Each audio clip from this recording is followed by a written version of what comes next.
Hey everyone, this is John from EastCoastArmory.com, and I'm here today with a new product announcement video for the various 1/6 scale EastCoastArmory.com military vehicle detail parts.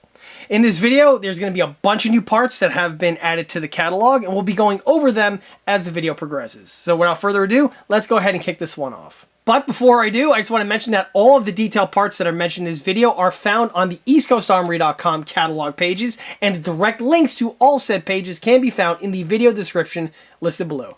And now with that out of the way, let's go ahead and get this one started. Starting off this video brings us to a brand new component. This was something that I recently previewed, but here we have the actual production version, and it's the new ECA MP-37 spring antenna base. This here is a component that I've been wanting to design, or I should say retool now, for many years, and finally, well, here we have it. So on ECA's catalog page, one of the more popular, in fact, it's what put ECA on the map, and also is literally probably the first thing I ever produced for sale for customers, are the antenna bases for American vehicles. It starts with the MP-48, and then I went ahead and produced several other versions of the antenna base over the years, from the MP-65, MP-37, and also some of the newer counterparts. But for the purposes of the one that we have here, one of the units that I made in the past I called the MP-37. And the MP-37 is indeed a real antenna base and was used on World War II American vehicles, specifically vehicles from the earlier war time frame. It was still used throughout World War II, but it was more or less something more commonly seen during that period. Well, that component was originally tooled up in like 2007 or so, and it was in production basically for the longest period of time. However, the mold started to degrade to the point where it just wasn't feasible to cast it anymore, and it needed to have been phased out. Rather than trying to just dig out the masters and make new molds and just continue it, I decided to go ahead and thoroughly put out the pasture, because I learned a lot more about these antenna bases from the years in between. And that went into the set that we have here. So first, one thing I want to mention is that what I call the MP-37 was technically an MP-37, but the size of the insulator was more along the lines of what we see here, which is the MP-57. The two look very similar, if not identical, so the size was slightly off, and also the geometry on the older one. And this was one of the things I wanted to remedy. So I hit CAD with my new information in hand, and I was able to design the two sets that we have here. Well, I should say the one set that we have here, the other set is on the ECA catalog. This one here is the 57, and it contains components that are made now out of HD 3D printed resin. So here's the set right here, or I should say a good chunk of the set. The other part's right there, and I'll get to that in a second. And the component is very similar to the original units in that they assemble the same way with the spring and everything on them, but the big difference is that now you get more components, and also the pieces come unassembled. I have the spring right here. You simply just plug and play and you're good to go. But here goes the bottom base. So one thing that's really cool about the American antenna base is that they have external insulators. This is something that almost everybody seems to forget to paint on their models, both large and small, and it's just baffling to me that they still do that in this day and age. But regardless, on the MP-57, the bottom section over here is the insulator, and it would be this red ceramic glazed component, and then the other parts just simply just thread onto it.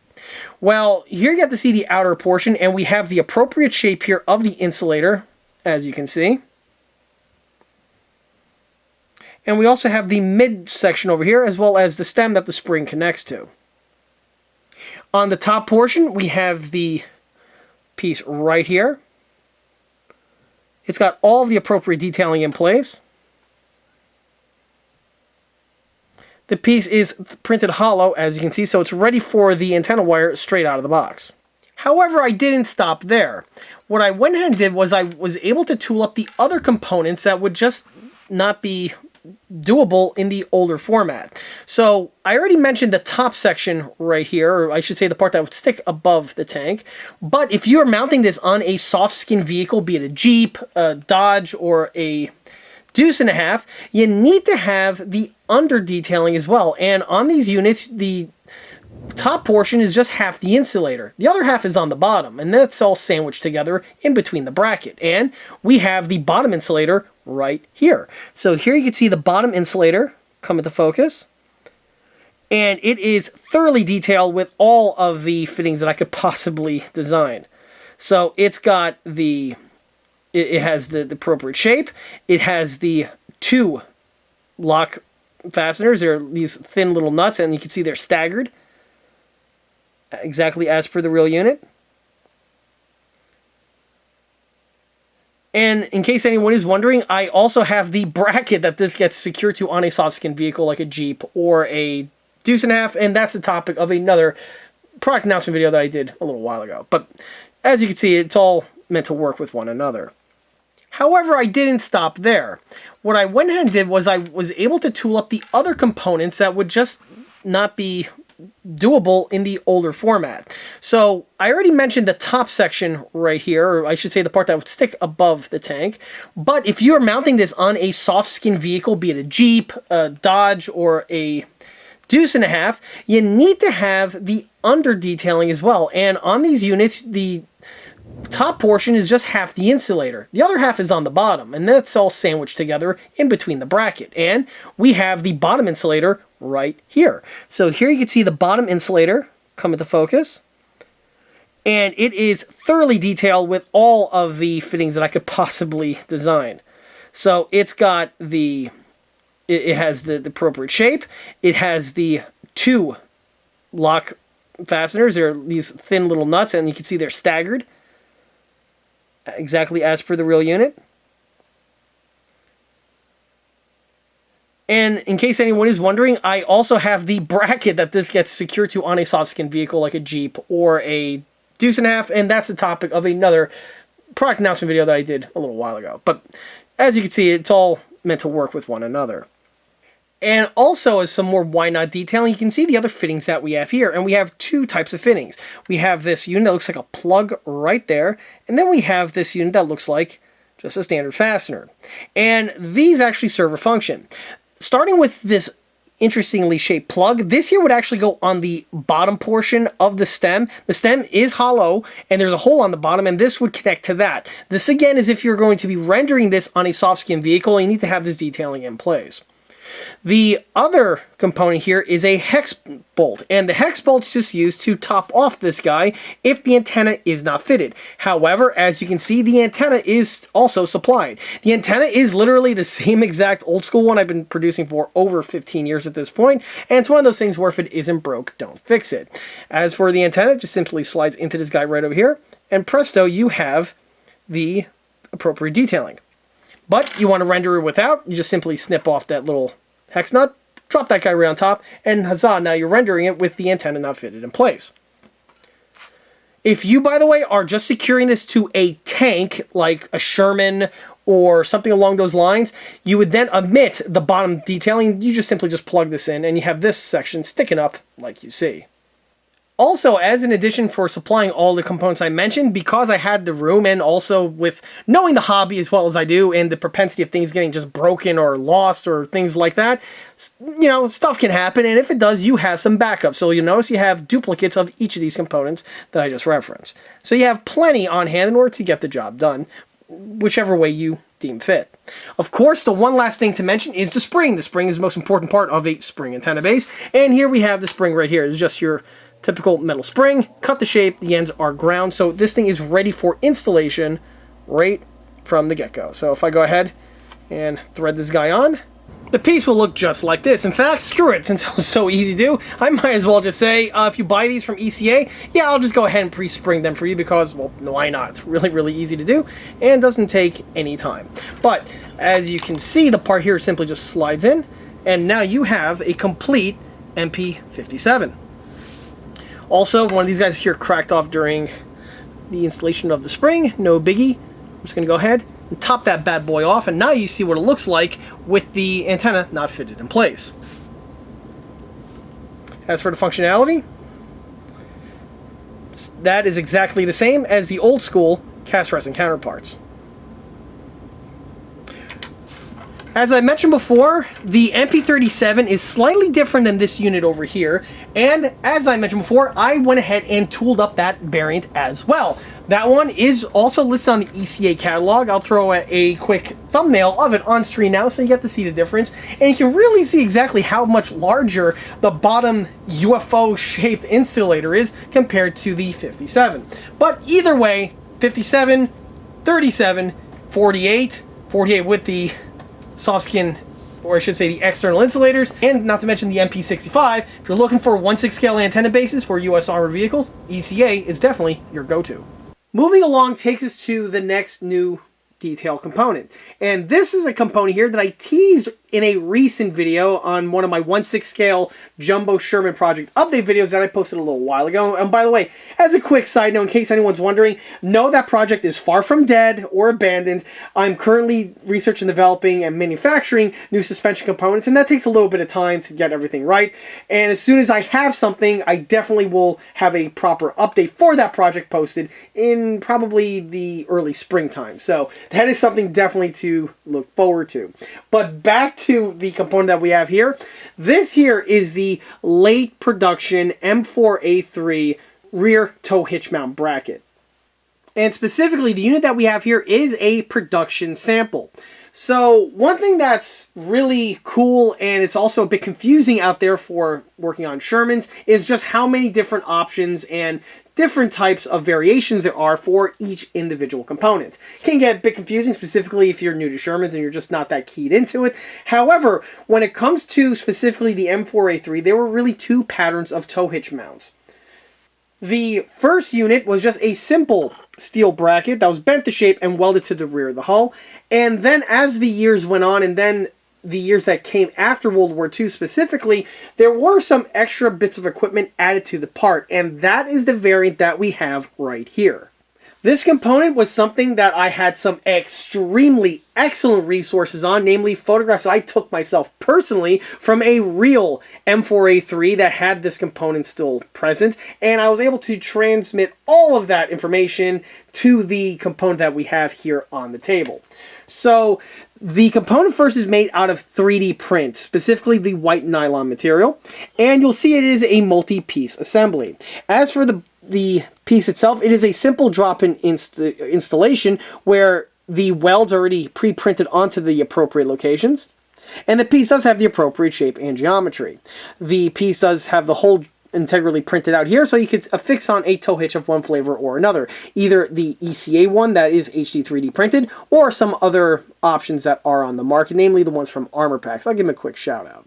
However, where this unit differs from the other variant is with the extra bits that we have right here. So the first thing you'll notice is that this one has this intricate little bracket setup that is welded on. Yes, the welds are also present as well. And these brackets here are to secure on this plate that is hinged. Note the geometry on this component. And then we also have a lock pin which would secure in one of these two locations. The lock pin itself is held in place with a chain, so the sets do come with a little length of chain, as well as also a little bit of wire. And the wire secures to this section here and then connects to the pin. The pin just gets slipped in place, and it has a nice little cool chain retention detailing. And as for the other pin, that's used to actually have the piece pivot. As for what this bit of equipment does, honestly, I could not tell you. This is one of those Sherman mysteries that have been eluding me now for almost 15 years, maybe 20 years or so. And as far as I know, I haven't found anything out there in terms of literature to exactly clarify what the hell this bracket actually does. I can only surmise it has to do something with the towing, but that's it. Outside of that, I am clueless. If anyone does know the true purpose for this bit of equipment, feel free to put that in the comment section below, because it would be really, really good to finally put this myth or this mystery to bed. Regardless, even though I'm not sure how the unit actually functions, I do know what all the components look like, because again, the unit I was studying did have pretty much all the parts on hand, and all that was transferred transferred onto the model itself. Of course, all these pieces need to be snipped off with a clean cut snip, and then you could start with the assembly and eventually installation. As a quick side note, but prior to the design of this component over here, for many years I had a cast resin counterpart to this component here that was listed on the catalog since 2006, and those components, the molds are completely worn out, and with these ones here being rolled out, those ones have long since been put out the pasture and are gone. So those ones are no longer listed on the catalog, and they are just part of ECA history. These are the units that we're going to be manufacturing from this point onward.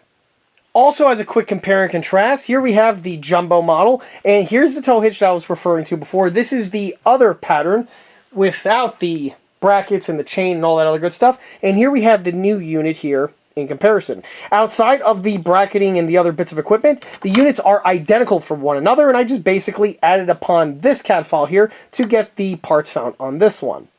Also, one other thing to mention is that this unit here is a bit more cost effective compared to this one because of all the extra stuff going on and extra bits of equipment. This one is a little bit more costly on the catalog compared to the simpler version, but again, when it comes to Shermans, it's always good to have options. And regardless on what vehicle you're working on, specifically if it's an M4A3, you have two options here to choose from. I will say, though, that if you are working on the ArmorTech M4A3E8, this here would be the version that would be more appropriate for that type of a build, as generally, when you see these types of components fitted in real life, they tend to be on vehicles of the E8 type configuration. Again, very late war, into the post-war years, this is the type of bit of equipment you want to be rolling with. And here we have another new addition to the ECA catalog, or I should say a recent addition to the ECA catalog, but this is the first time we have the opportunity to get it on the table, the 1/6 scale Panther AFV rear exhaust heat shield set. This was a set that has been on the catalog now for roughly about a year, and this set was one of those components that was done by request. As I've mentioned in a few other videos in the past, I am open to requests on detail components that are not currently listed on the catalog. So if you're working on a particular build of one flavor or another and are looking through the ECA catalog and are not seeing the part that you are interested in, you can hit me up via the email address listed below, which is info@eastcoastarmory.com, and you can request to have me actually design and get the part into production. Whenever I do something like this, I'll do the CAD work for free, and the item, once ready, will just be a standard catalog item that you can order straight off the ECA catalog on the website. Or I could just go ahead and send you the PayPal link for the part and get the part into production, have it sent off directly to you. And that's exactly the story on the components that we have here. A buddy of mine at the time was working on a Panther AFV from ArmorTech, and he wanted to go ahead and have me design the heat shield. So I went ahead, did some math, looked at some reference images, and presto, here go the components. These ones here have been posted on the catalog ever since, and these here are actual production units going off to a customer. Before I go ahead and get these components bagged and boxed, let's go ahead and look at what features and details are supplied with on these sets. To start with, these units here are both 3D printed, and they are printed in the white nylon material, which makes them very durable. And the components themselves are all-encompassing, where on each of the print, we have all the parts to assemble and mount one of these units to the vehicle. The two prints are identical, so we'll just go ahead and look at the first one. So the first thing I want to mention is that the heat shield itself is an all-encompassing single print. And what I mean by that is that there's no sub-assemblies on this part to assemble just the guard itself. So the guard consists of the actual guard, the heat shield, as well as the straps. The straps are integrally printed, and you'll see that they have their spot weld detailing integrally printed on. The units are also scale thickness. Again, one of the benefits of using this material. You get to take advantage of having things being at scale thickness, as well as also with the components being integrally built in. Otherwise, if these were made out of metal, the straps here would have to be separate, bent and form sections, then you have to solder them on yourself. So that's one thing you don't have to worry about. The other components are separate, but they're separate for a reason. So we have here the mounting bosses. These are what would be on the real vehicle welded to the rear plate, and this would allow you then to bolt the heat shields in place.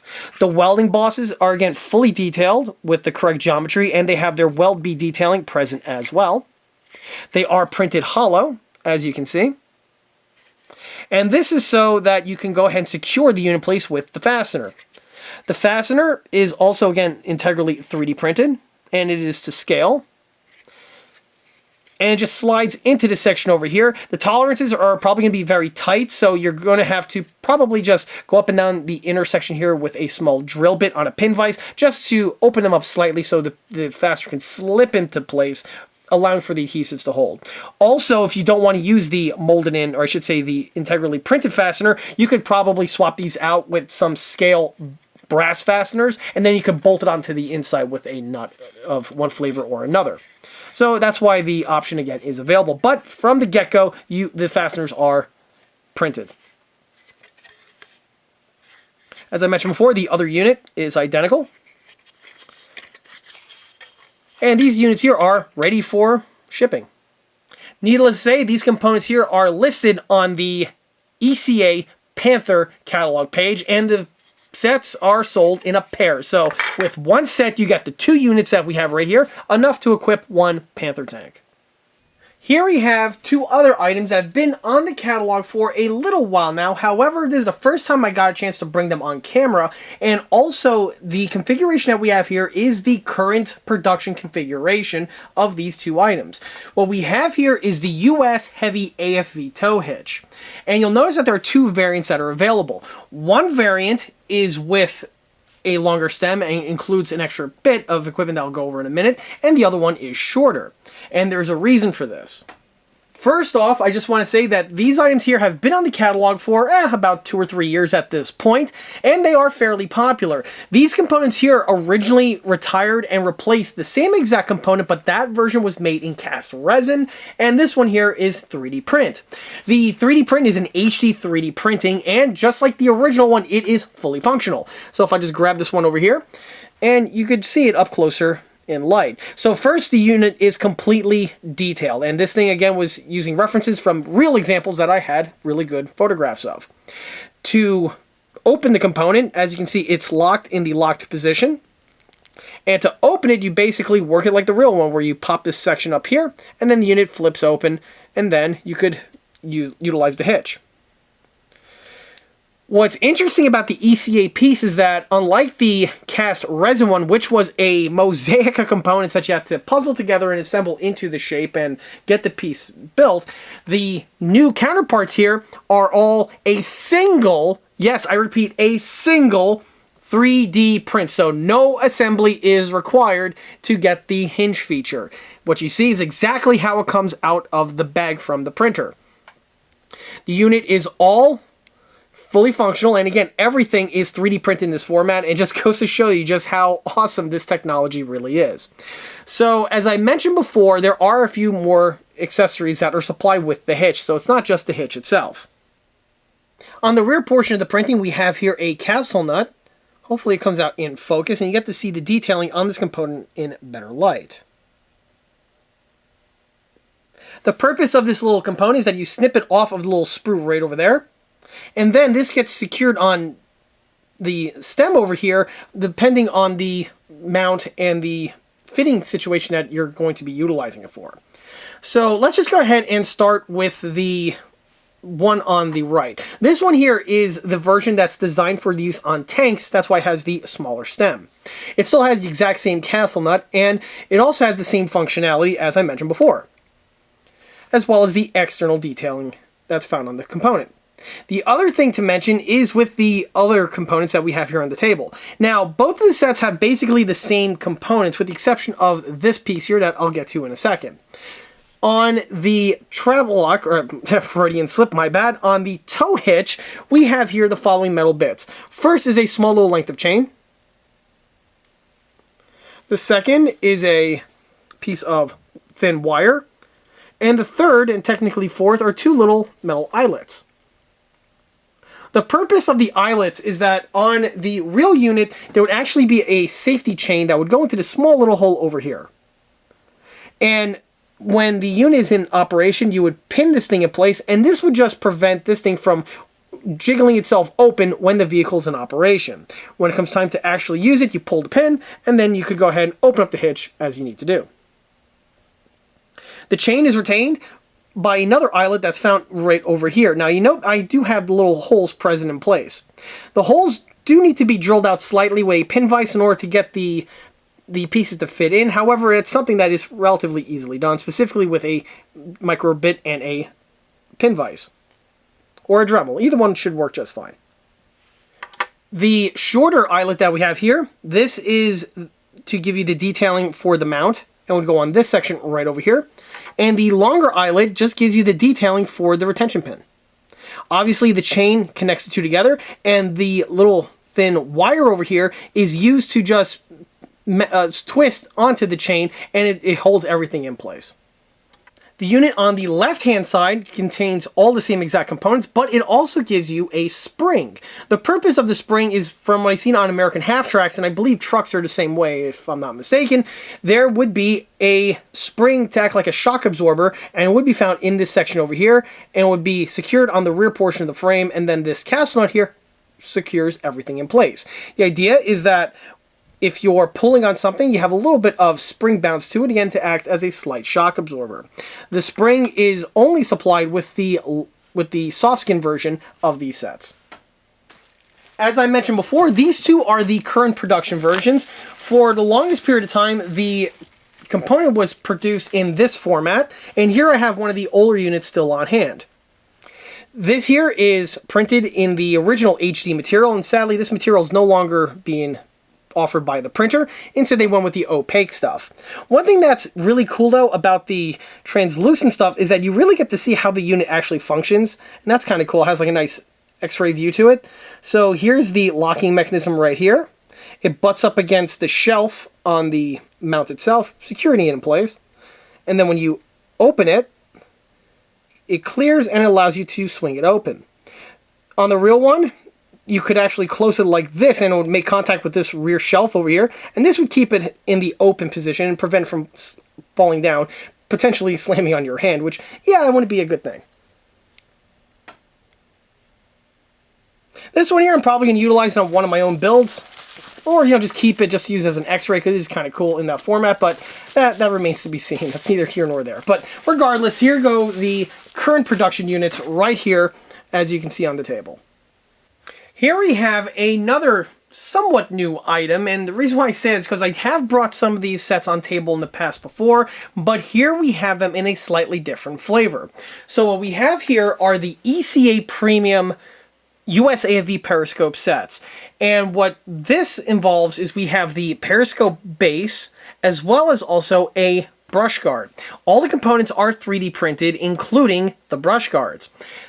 I believe they're investment casts done with wax 3D printed parts, but regardless, everything you see here comes from my 3D printer. So in a previous video where I announced these sets here, I announced them where we have the open versions, and here you can see what they look like. So first, obviously, these are two separate components, and here you get to see the open periscope. The unit is intended to be a drop-in installation, and you notice this one here is 3D printed in a clear material, or I should say a translucent material, be a more apt way to describe it. The unit does have all of its detailing, as well as its spring detailing, and a bunch of other details that I mentioned in the previous video. In fact, it's literally the same part. However, in addition to offering the sets in their open configuration, I also have them offered in their closed configuration. Here we have the closed ones here. Because these are closed, having them printed in the more expensive translucent material is not necessary, so they are printed opaque. However, they are made with the exact same CAD files that made the open ones, just obviously rendered closed. So you get to see what it looks like over here. You can see that the shutter is in the closed position. We still have the same spring details right over there on the back, as well as all the small other fine details that are present on the real unit.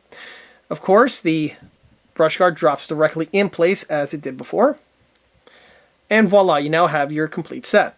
So in addition to selling the components either full in open or close. I now have another option available, as if you're not confused enough, where you can actually mix and match the two. And this was something that was done by request. The set that we see here came to be by request by one of my customers, where he wanted to have a mix of open and close on his model just to add extra variety. And this is something that is definitely a good idea, and it's definitely a valid idea.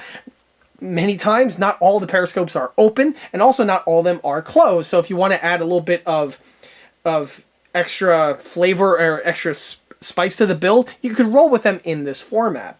These are listed, and the set that we have here is specifically for an M26 Pershing. However, there are listed on the ECA catalog. If anyone is curious exactly or how many they want open or closed, you could easily hit me up with the email address info@eastcoastarmory.com, and we could discuss open and close options. Just tell me how many you want open versus how many you want closed, and I could give you the price for both. So that's how these sets work, and basically, again, what you see here is what you got.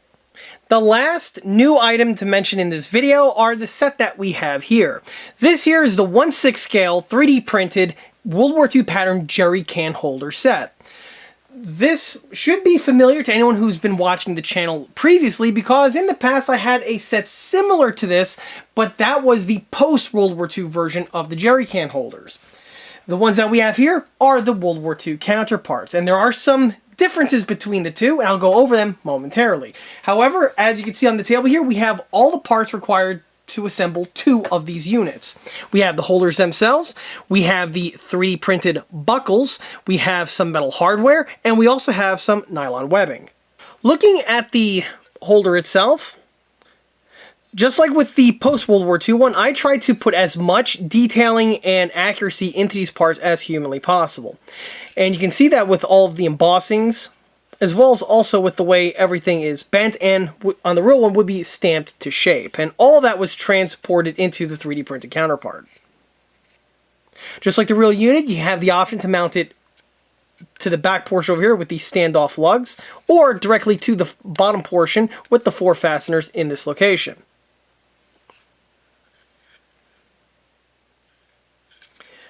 The buckles themselves are the World War II pattern of strap buckle. Hopefully this comes in focus. But as you can see, it has all the appropriate detailing and geometry which would be found on the real counterpart.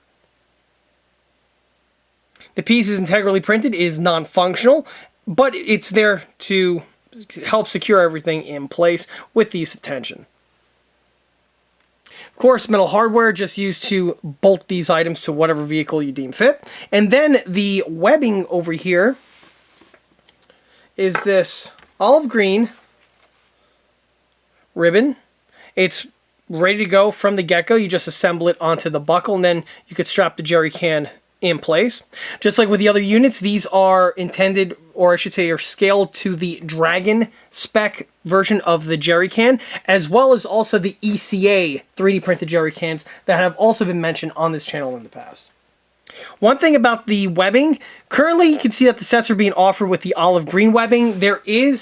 Which is perfectly accurate for World War II. However, the olive green is something that would come later on in the war, so about 1944 into 1945. The U.S. Army webbing was switching from the khaki color to a olive green type coloring, and then that would progress past the World War II era. I do want to have these sets offered with the khaki type coloring. However, trying to track down that ribbon in the correct color, something that's a bit tricky to do. I've been looking high and low for it. I think I have, at the time of filming this, a supplier that will be able to help me out, but that's still in motion. For the time being, though, since I have the olive green one, and it's perfectly suffice for World War II, or most of World War II, I should say, the units are going to be shipped with the following format. But if/when the other webbing comes in and I have another opportunity to film, I'll gladly go ahead and make that addendum. Also, as I mentioned before, these units here are slightly different compared to the post-war ones. Well, fortunately, I have here in my hand one of the post-war units. So let's go ahead and quickly compare and contrast the differences between the two.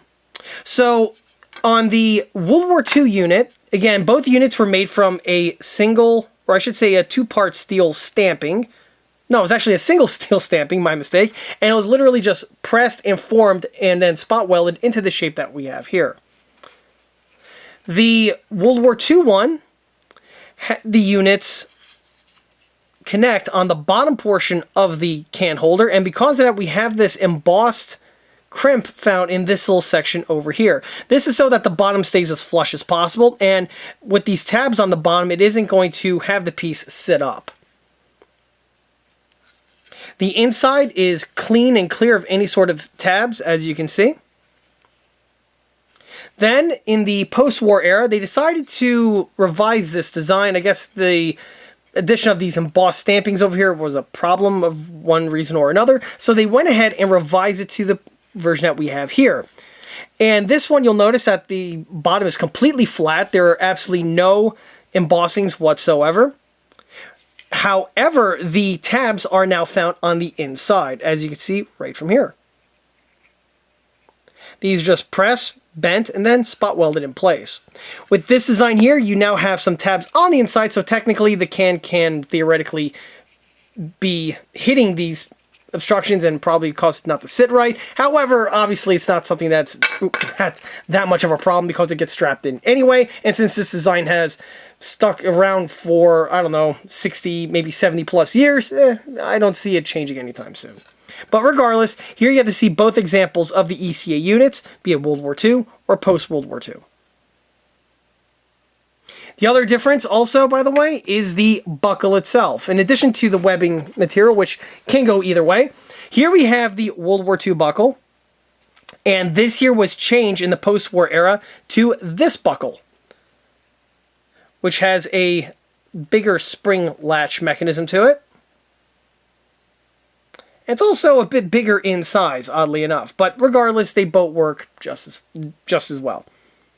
If anyone's curious on how this looks like when paired with the post-war unit, I recommend checking out my 1/6 scale V100 armor car build, where in one of the tail end videos I actually go over the jerry can mounting and all that relevant info, and you get to see what it looks like once fitted in place, and spoiler alert, it actually came out really, really well. But that's neither here nor there. Both units, by the way, are listed on the ECA catalog along with the jerry cans, and they can be purchased in a set of either individual or in a set of a duplicate set. So anywhere between 2 to 4, I believe even 6 if I'm not mistaken. It's been a while since I looked at the catalog. But regardless, there are options available for a multi-purchase of these units. As for where they're listed, again, all this info is found on the video description listed below. And with that, that wraps up this new product announcement video. If you like this video, be sure to subscribe to this channel, where it's a great way to keep up to date on new posted content, being the new product announcement videos like the ones that you just watched, or my usual type of content being small scale model showcase videos and large scale project update videos when they frequently get posted. Another way to keep in a loop of new posted content is by liking us on Facebook. There, I have more photographs of all the detailed parts when they would have first been announced that are found in this video, as well as photographs of the smaller and larger scale builds that are also found on this channel. Furthermore, don't forget to swing by eastcoastarmory.com, where all of the mentioned detailed parts are listed on the various parts catalog pages, as well as you can see both builds in 1/6 and in 1/16, along with their corresponding detail parts catalogs as well. Thanks again. I'll be seeing you all again on the next one. Till then.